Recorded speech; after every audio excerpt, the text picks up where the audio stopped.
Everything you think you know about Nazi occult technology is wrong, not because the stories aren't fascinating, but because most of them never actually happened. Yet somehow these myths have persisted for over 60 years, shaping how we understand one of history's darkest chapters. The real story is stranger and more disturbing than any supernatural legend.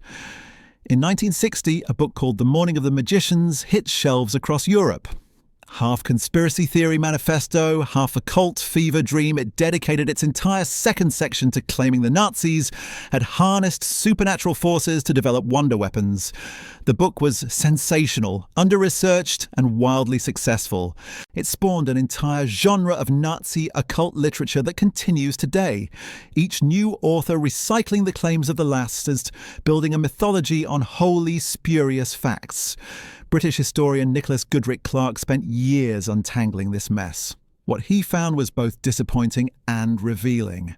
Yes, some Nazi leaders dabbled in occultism. Yes, certain ideological elements borrowed from fringe mystical movements. But the popular image of SS sorcerers wielding supernatural technology? Complete fabrication. Books published between 1960 and 1975 on Nazi occultism shared a common trait: complete ignorance of primary sources. They cited each other in an endless loop of misinformation. But here's what makes this worth examining. The Nazis did waste enormous resources on pseudo-scientific projects. They did create organizations dedicated to mystical archaeology. They did consult astrologers and pendulum dowsers for military intelligence. None of it worked, but they tried anyway. Understanding what they actually attempted reveals something more unsettling than any magical artifact ever could. Heinrich Himmler believed he was the reincarnation of a medieval German king. That's not hyperbole or character assassination. The architect of the Holocaust genuinely thought his soul had lived before and would live again. In 1935, riding this delusion, he created the Ahnenerbe, an organization ostensibly dedicated to studying ancestral Germanic culture. Its real purpose was providing academic cover for Nazi racial ideology while giving occult enthusiasts a government-funded playground. The Ahnenerbe scholars knew exactly what they were doing. They interpreted archaeological evidence to fit Hitler's preconceived beliefs. When evidence didn't cooperate, they fabricated it. Entire research projects existed solely for propaganda, establishing SS influence over German academia by drowning legitimate scholarship in ideologically pure nonsense. Some Ahnenerbe work focused on conventional archaeology and folklore studies, but Himmler's personal obsessions infected the organization from the start. Take the world ice theory. This cosmological model proposed that multiple moons made of ice had once orbited Earth, eventually crashing down in catastrophic prehistoric events. It was utter pseudoscience, contradicting basic physics and astronomy. Himmler loved it. He created an entire meteorological division dedicated to cosmic ice theory, diverting resources from actual scientific research into mystical speculation about frozen celestial bodies that never existed. Hitler, Himmler, and other high-ranking Nazis had documented interests in the paranormal, but even they recognized the danger.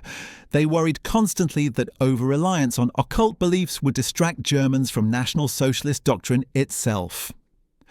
This created a bizarre tension. Leaders privately consulted astrologers while publicly suppressing occult organizations. After 1933, esoteric groups faced systematic persecution. Völkisch occultists found themselves shut down by anti-Masonic legislation in 1935. Books were banned. Practitioners were arrested. The Thule Society's founder ended up imprisoned before fleeing into exile. Which brings us to the Thule Society itself, often portrayed as the occult heart of Nazism. The reality is more mundane. Founded in Munich after World War I, the Thule Society was indeed secretive, and several members did become leading Nazis, but it wasn't an occult order. The founders' extensive mystical interests met with complete indifference from other members. They were there for right-wing radicalism, not esoteric rituals. The Society's main historical significance is sponsoring the Deutsche Arbeiterpartei, which Hitler later transformed into the Nazi Party. Political extremism, not supernatural machinations, defined their legacy. Still, the occult connections ran deeper than simple dismissal allows. In September 1942, German naval intelligence approved an extraordinary project. They recruited pendulum dowsers, astrologers, clairvoyants, and mathematicians for a single purpose: locating enemy battleships. The method was absurd. Practitioners would place a tiny toy battleship on a large map of the Atlantic Ocean, then swing a metal cube on a string above it. Pendulum reactions supposedly indicated real enemy warships at corresponding locations. The experiment failed to produce any meaningful results, yet it received official approval and funding. Ludwig Straniak was one such dowser, though not by choice. A German mystic who claimed special gifts for map pendulum dowsing, Straniak worked for the military with his family held hostage. He dangled pendulums over maps, pretending he could locate things through supernatural intuition. Whether he believed his own claims or simply performed to protect his loved ones, we'll never know. The military believed him enough to keep the program running. After Mussolini was toppled and arrested in 1943, desperation reached new heights. Operation Mars launched with 40 experienced astrologers, tarot card readers, magicians, and dowsers, many released from concentration camps specifically for this mission. They were installed in a villa in Berlin's Wannsee under Wilhelm Wolff's leadership with explicit orders: find the tutor. Before starting work, they demanded huge quantities of luxury food, alcohol, and tobacco. The operation was a farce, but it happened. Resources were diverted, decisions were made based on mystical pronouncements. Astrology particularly fascinated the Nazi leadership. On October 30th, 1939, Goebbels announced he was re-examining astrology for propaganda purposes. 2 weeks later, he showed Hitler and Himmler a letter from astrologer Karl Kraft that appeared to predict the assassination attempt against Hitler. The Führer was fascinated. Kraft suddenly had access to the highest levels of power, his predictions studied carefully by men directing a war. But when Rudolf Hess flew to Scotland in 1941 on what was perceived as an astrologically motivated peace mission, everything changed. Reinhard Heydrich ordered mass arrests of alleged mystics and occult practitioners. Most were quickly released, but Kraft spent 3 years cycling in and out of prison before succumbing to typhus while being transported to Buchenwald in January 1945. The regime's relationship with occultism was always contradictory, alternating between fascination and fear. What actually worked then? Not supernatural devices, but the propaganda value of seeming supernatural. The Nazis understood that mystery and mysticism could motivate people in ways rational arguments couldn't. They exploited this ruthlessly, even while suppressing actual occult organizations that might compete with state ideology. The real magic was psychological manipulation on a massive scale. The expeditions, the dowsing operations, the astrological consultations, they all served a purpose beyond their stated goals. They created an atmosphere where anything seemed possible, where faith in the Führer's destiny replaced critical thinking. When you've already accepted that cosmic ice moons once orbited Earth, accepting territorial expansion as historical destiny becomes easier. But we're just getting started. The Nazis didn't just consult mystics in Berlin offices. They sent expeditions to the most remote corners of the world, searching for evidence to support their racial fantasies. Tibet, 1938. Ernst Schaefer leads a team of scientists through mountain passes so high that breathing becomes a conscious act. The official mission: zoological and botanical research. The real purpose: finding proof that Tibet was the original homeland of the Aryan race. The Ahnenerbe, Himmler's research organization, funded this expedition under the guise of legitimate science. Schaefer measured skulls, documented facial features, collected thousands of specimens. But he was also searching for something more elusive: evidence that superior beings once lived in these mountains, that Aryan blood flowed from Himalayan peaks to European plains. The expedition collected genuine scientific data. Schaefer was a trained zoologist who made legitimate contributions to ornithology. But every measurement, every photograph, every specimen was filtered through ideological assumptions. Evidence that didn't support Nazi racial theories was discarded or reinterpreted. Data that could be twisted to fit the narrative was amplified and sent back to Berlin with elaborate explanations of its significance. Tibetan authorities were suspicious but cooperative, likely viewing these strange foreigners as more curious than threatening. The team photographed monasteries, filmed religious ceremonies, collected artifacts. Some of these materials still exist in German archives, scientific records contaminated by the purpose they served. Iceland received similar attention. Hitler and Himmler believed it was Thule, the mythical birthplace of the Aryan race. In 1938, an archaeological team arrived searching for ancient places of worship dedicated to Nordic gods like Thor and Odin. They excavated sites, documented ruins, interviewed locals about folklore. Every stone circle became potential proof. Every old story became evidence of ancient Aryan glory. The team found Viking-age settlements and medieval ruins. Nothing supernatural, but they reported their findings as if discovering lost temples of a master race. Then came the mountain. August 1942, an elite Wehrmacht mountain division accompanied by Ahnenerbe members conquered Mount Elbrus in Kabardino-Balkaria. At 18,510 feet, it's the highest peak in Europe. They planted the Nazi flag on the summit and took photographs. The military objective? None. The Nazis needed control of Black Sea ports and Baku's oil fields. They needed to penetrate the Transcaucasus. They didn't need to climb mountains. But symbolism mattered. Elbrus was believed to be where Prometheus was chained, where Greek gods walked. Claiming it meant claiming mythological power, asserting dominance over ancient legends. Resources were diverted from actual military operations so that men could risk their lives planting a flag on a frozen peak for propaganda photographs. Meanwhile, back in Germany, Himmler was building his cathedral. Wewelsburg Castle in Westphalia became the spiritual centre of the SS. Himmler selected it based on prophecies from Karl Maria Willigut, an Austrian occultist who claimed to have ancestral memories stretching back thousands of years. Willigut was later confined to a psychiatric institution, but not before shaping SS ritual and symbolism. The castle under Betriam went massive renovations. One room became the Grail Room, with a rock crystal representing the Holy Grail placed at its centre. The North Tower featured a circular hall with 12 columns, designed for SS rituals and ceremonies. Himmler envisioned it as a pilgrimage site for the SS elite, a place where racial ideology merged with mystical symbolism. The castle's crypt contained a ceremonial fire pit where, according to Himmler's plans, the coats of arms of dead SS generals would be burned. The entire complex was designed to create an atmosphere of ancient power, of connection to mystical forces that predated Christianity. Thousands of concentration camp prisoners were forced to labour on the renovations. Many died. The castle's mystical purpose was built on mass suffering. Occult aesthete. CS constructed through slave labour. Here's where it gets even stranger. Himmler also launched the Witch Project, a publicly funded research program to study medieval witch trials.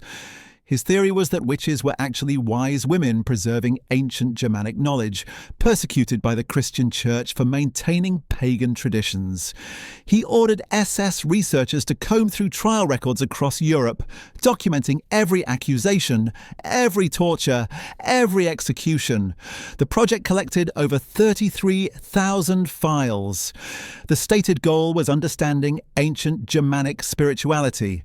The actual result was a massive database of how institutions persecute targeted groups, a manual of systematic oppression that the Nazis were actively implementing against Jews, Roma, political dissidents, and others they deemed enemies. Himmler was simultaneously studying historical persecution while orchestrating contemporary genocide. The contradiction didn't seem to register. The Ahnenerbe itself deserves closer examination. Created in 1935, it was ostensibly a research institute studying ancestral Germanic culture through folklore, archaeology, and geographic exploration. It gave pseudoscientists and occult enthusiasts an official platform, complete with funding and institutional legitimacy. Most Ahnenerbe research was conventional, focused on archaeology and prehistory. But Himmler's personal interests ensured that esoteric projects received attention and resources. World ice theory particularly fascinated him. This cosmological model proposed that numerous ice moons once orbited Earth, that cosmic ice shaped human history, that understanding these celestial mechanics revealed truth about racial destiny. Himmler created a meteorological division specifically for this theory. Scientists with actual credentials were pressured to take it seriously, to incorporate it into their research, to acknowledge cosmic ice as fact rather than fantasy. Some complied, others quietly ignored it while pursuing legitimate work. The Ahnenerbe scholars who went along with ideological demands knew what they were doing. Many consciously fabricated evidence, manipulated data, and reached predetermined conclusions. The research was conducted for propaganda, not discovery. The goal was establishing SS influence over German academic landscapes, replacing critical inquiry with ideology. When war began, the Ahnenerbe's focus shifted to military applications. Medical experiments on concentration camp prisoners were conducted under its aegis. The same organization that sent expeditions to Tibet and Iceland also facilitated torture disguised as science. The transition was seamless.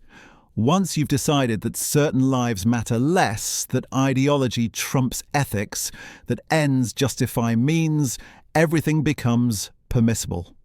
But the expeditions continued even during wartime.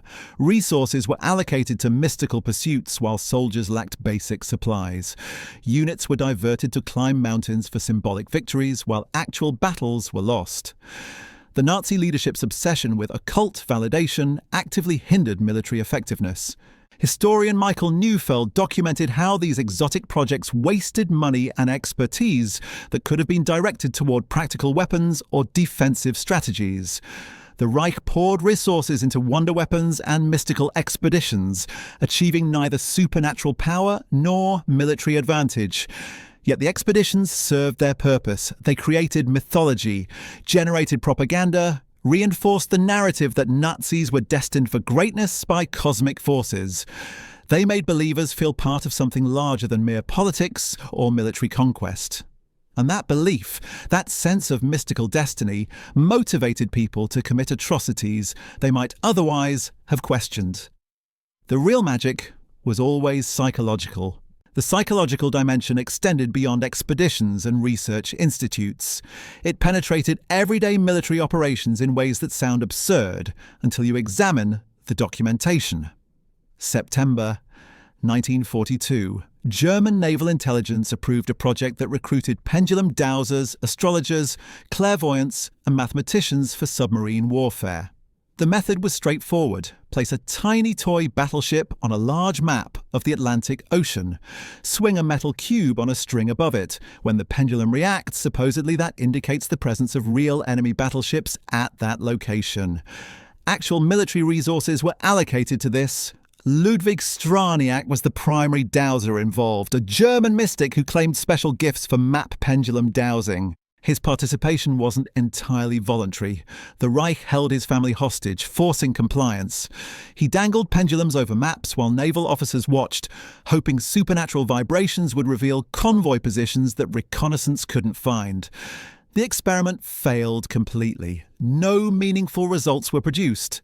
Enemy ships were not located, convoys were not intercepted based on pendulum readings. The entire operation was laughable from a tactical standpoint, yet it continued, consuming time and attention from intelligence personnel who could have been analysing actual signal intercepts or photographic reconnaissance.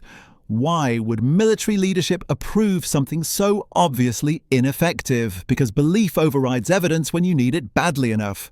By 1942, the war was turning. The Eastern Front was devouring resources. Allied bombing intensified. Conventional methods weren't delivering victories. Desperation makes magical thinking attractive. If astrology and dowsing might provide an edge, why not try? The cost of being wrong seemed less than the cost of leaving any option unexplored. Operation Mars took this further. When Mussolini was toppled and arrested in July 1943, the Nazis launched a rescue operation. The conventional military component was led by Otto Skorzeny. The occult component involved 40 experienced astrologers, tarot readers, magicians, and dowsers released from concentration camps and installed in a villa in Berlin's Wannsee under Wilhelm Wulff's leadership. Their orders were simple: find the Deutsch through supernatural means. They demanded huge quantities of luxury food, alcohol, and tobacco before starting work.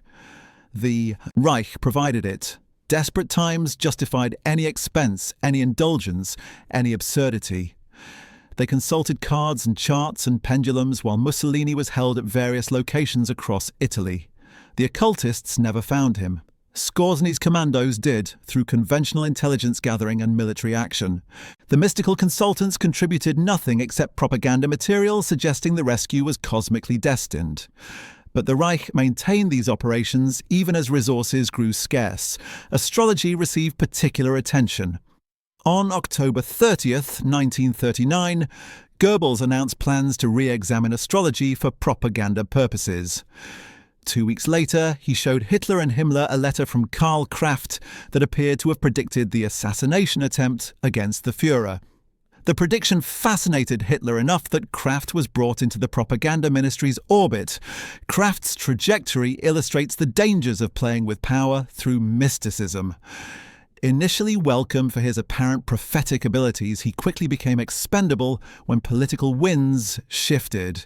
After Rudolf Hess flew to Scotland in May 1941, an act attributed to astrological fortune-telling, Reinhard Heydrich ordered mass arrests of alleged mystics and occult practitioners. Most were quickly released. Kraft wasn't. He spent 3 years in and out of prison before succumbing to typhus while being transported to Buchenwald in January 1945. The Reich used him when useful, discarded him when inconvenient. His fate demonstrates what happens when you base your value on providing supernatural services to totalitarian regimes. You're only as valuable as your last correct prediction, and eventually you'll be wrong. This selective persecution reveals the contradictions inherent in Nazi occultism. They simultaneously promoted mystical thinking and suppressed occult organizations. After 1933, esoteric groups were systematically shut down.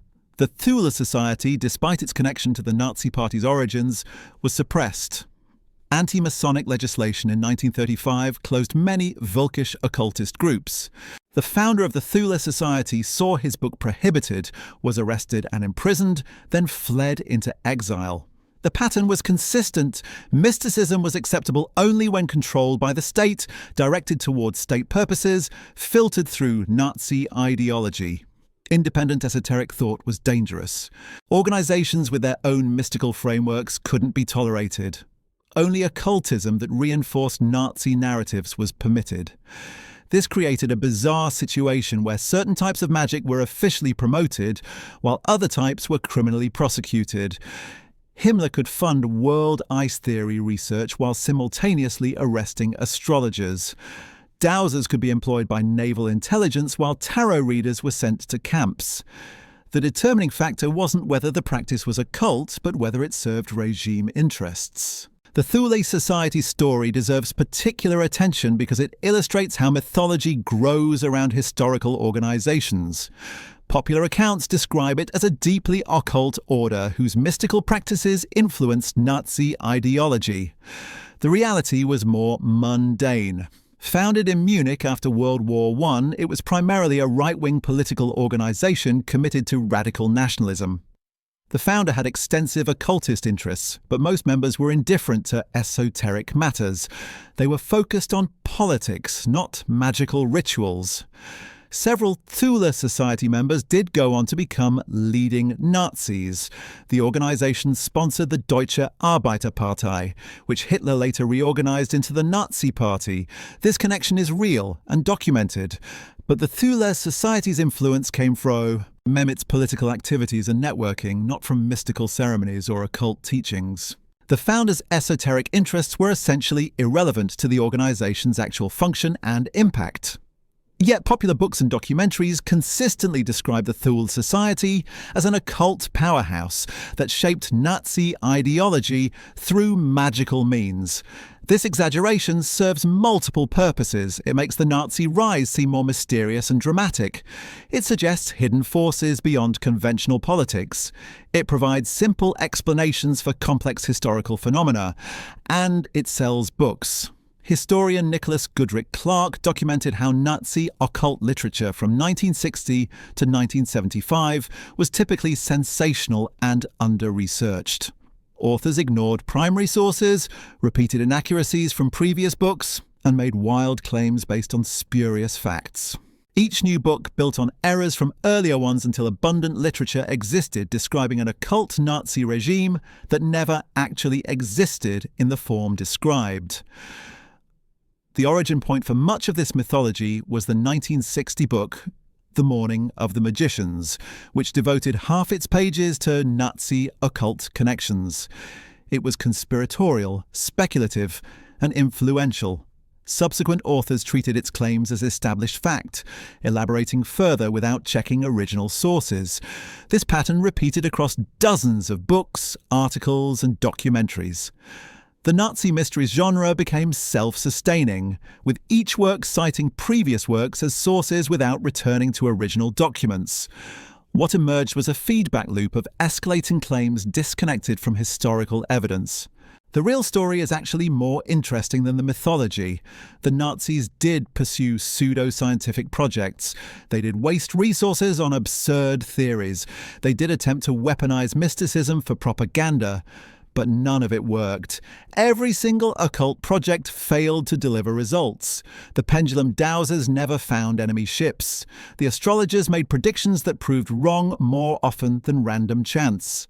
The expeditions to Tibet and Iceland found no evidence supporting Aryan theories. The Ahnenerbe fabricated evidence because genuine evidence didn't exist. Historian Michael Neufeld assessed the net result bluntly. The Reich wasted enormous amounts of money and technical expertise developing exotic devices that yielded little to no tactical or strategic advantage. Resources that could have gone toward conventional weapons or logistics were diverted to wonder weapons and mystical pursuits. This was strategically catastrophic for Germany. Consider what those resources could have accomplished. The manpower devoted to dowsing operations could have been used for intelligence analysis. The funding for Ahnenerbe expeditions could have supported weapons development. The time spent on world ice theory could have gone toward actual meteorology. Every hour and every Reichsmark dedicated to occult projects was subtracted from practical military needs. The V-1 and V-2 rockets illustrate this perfectly. These were real technological achievements. The V-2 was the world's first long-range guided ballistic missile. Over 3,000 were launched during the war, but they lacked accurate guidance systems and nuclear warheads. Anglo-American conventional aircraft were far more effective at strategic bombing. The rockets killed civilians but didn't affect the Allied war effort. They were technological marvels that accomplished nothing strategically significant. The Me-262 jet fighter was genuinely revolutionary, the world's first operational jet fighter. But it arrived too late and in insufficient numbers to matter. The Fritz X guided bomb was the first precision-guided weapon deployed in combat. Again, impressive technology that came too late to change outcomes. These wonder weapons consumed resources while conventional forces lacked basic supplies. Hitler lost the war in 1941 when he attacked the Soviet Union and declared war on the United States. Everything after that was delaying the inevitable. The occult projects and wonder weapons were symptoms of desperation, not paths to victory. Leaders grasping for miracles because conventional strategy had failed. This brings us to Die Glocke, the bell. Allegedly a top-secret device developed in the 1940s, described in post-war accounts as some kind of anti-gravity or time manipulation machine. The problem is that no credible evidence suggests it ever existed. Jason Colavito analysed the claims and concluded they were recycled 1960s rumours about Nazi occult science. All evidence consists of third-hand anecdotal accounts of something desperately implausible. No documents, no photographs, no corroborating testimony from multiple independent sources. Die Glocke appears to be either a complete hoax or wild exaggeration of some conventional project. Its absence from the historical record makes actual existence increasingly unlikely. Yet it appears in countless books and shows as if it were established fact. This is Nazi mysteries literature in action. Take a rumour, add speculation, present it as hidden history, cite previous books making similar claims, and suddenly you have an entire mythology. The pattern extends beyond Die Glock.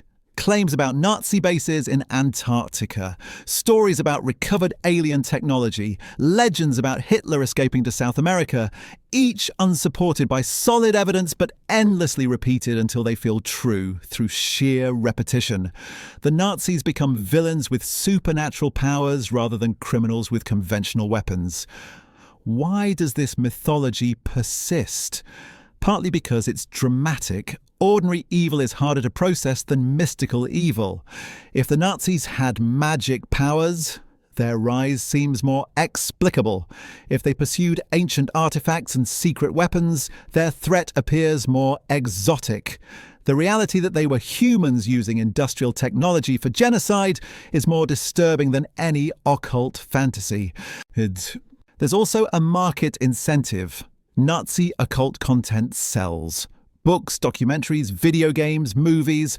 The mythology generates revenue across multiple industries. Accuracy is secondary to entertainment value. Why research primary sources when you can rehash dramatic claims from previous popular works? The audience wants mystery, not footnotes. But this mythology obscures important lessons. The actual Nazi relationship with occultism reveals how totalitarian regimes exploit irrational thinking. They promoted mysticism when it served propaganda purposes while suppressing independent occult organizations that couldn't be controlled. They funded pseudoscience that aligned with ideology while persecuting practitioners who didn't serve state interests. This selective approach to mysticism is more revealing than any legend about wonder weapons. The Nazis demonstrated that belief in magic doesn't require actual magic. You can build an entire state apparatus around pseudoscientific theories that produce zero results. You can waste vast resources on projects that never work. You can imprison astrologers who make wrong predictions while employing other astrologers for propaganda. The contradiction doesn't matter as long as the mysticism reinforces your narrative. Modern historians studying Nazi occultism focus on these patterns rather than hunting for secret devices. They examine how the regime weaponized irrational belief, how it created institutions like the Ahnenerbe that gave pseudoscience official status, how it sent expeditions searching for evidence that didn't exist, how it executed people for witchcraft while promoting other forms of magic. These documented activities reveal more about totalitarianism than any imagined superweapon. The Wewelsburg Castle stands as physical evidence of this dynamic. Himmler transformed it into an SS ceremonial centre based on prophecies from Karl Maria Welligut. One room became the Grail Room with a rock crystal representing the Holy Grail. Himmler, architect of the Holocaust, devoted time to interior decorating projects with mystical themes. He dug up coffins of famous people. He arranged publicly funded research into cosmic ice theory and ancestral homelands. This wasn't secret. It was openly documented activity by Nazi leadership. That's the real story. Not hidden devices that worked, but documented projects that failed. Not supernatural powers, but pseudoscience given institutional support. Not occult conspiracies, but mundane waste of resources on theories contradicted by evidence. The truth is less dramatic than the mythology, but far more instructive about how regimes use mysticism to justify ideology and distract from conventional evil. The lesson isn't that we should fear Nazi superweapons, it's that we should recognize how easily pseudoscience gains official legitimacy when it serves political purposes. How quickly mythology replaces history when accuracy matters less than narrative. How readily people accept extraordinary claims without extraordinary evidence. The real danger was never occult devices. It was ordinary humans convinced that ideology justified any action. That's the actual horror, and no mythology can make it more terrible than it already was. Understanding what the Nazis actually did with occultism matters more than any fictional wonder weapon ever could. They showed us how totalitarian systems weaponize mysticism without needing actual magic, how they fund expeditions that find nothing, employ dowsers who locate nothing, consult astrologers who predict nothing accurately. The waste was staggering. The failures were complete, yet they continued anyway because ideology demanded it. The mythology we've built around Nazi occultism does something dangerous. It transforms historical criminals into mysterious villains with supernatural ambitions. It makes their evil seem more exotic than it was. The reality is worse. They were humans using industrial technology and bureaucratic systems to commit genocide. No ancient artifacts, no cosmic powers, just efficient cruelty organized at scale. Every hour spent searching for Die Glocke or debating Antarctic bases is time not spent understanding how regimes actually manipulate belief systems, the documented waste of resources on pseudoscience, the selective persecution of some mystics while employing others, the expeditions that fabricated evidence because reality didn't cooperate. That's the pattern worth recognizing, not because it's dramatic, but because it's repeatable. Governments still fund pseudoscience when it serves ideology. Institutions still suppress inconvenient evidence. The methods change, but the dynamic remains. The 10 devices that actually worked? None of them. The real mechanism was always psychological manipulation dressed in mystical language.